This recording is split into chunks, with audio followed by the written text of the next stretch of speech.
पाकिस्तान 'ਚ पंजाबी कॉन्फ्रेंसां दे सब तो वड्डे नैटवर्क पंजाबी नैशनलिस्ट फोरम वालों जी आयां नूं।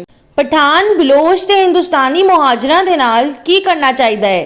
पठाना ने पंजाब विच पंजाबियां, सिंध च स्मार्ट, बलोचिस्तान च बराहवी ते खैबर पख्तूनख्वा च हिंदकू पंजाबियां दी जमीन ते कब्जा किया होया है। पठाना नूं पंजाब, सिंध, बलोचिस्तान, खैबर पख्तूनख्वा तो कढ के फाटा मुंतकिल किया जाना चाहिए है। इस दे बाद तय किया जाए कि पठाना दे लई ग्रेटर पश्तूनिस्तान कित्थे बनेगा। बलोचां ने पंजाब च पंजाबियां, सिंध च स्मार्ट ते बलोचिस्तान च बराहवी दी जमीन ते कब्जा किया होया है। बलोचां दी पाकिस्तान च जमीन नहीं है, इसलिए बलोचां दा आज़ाद बलोचिस्तान कित्थे बनेगा। की बलोचां नूं वापस खर्दिस्तान भेज देना चाहिए है।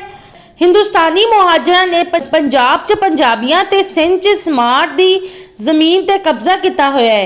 हिंदुस्तानी मुहाजरां दी पाकिस्तान च जमीन नहीं है, इसलिए हिंदुस्तानी मुहाजरां दा जिनापुर कित्थे बनेगा। कि हिंदुस्तानी मुहाजरां नूं वापस हिंदुस्तान भेज देना चाहिए है।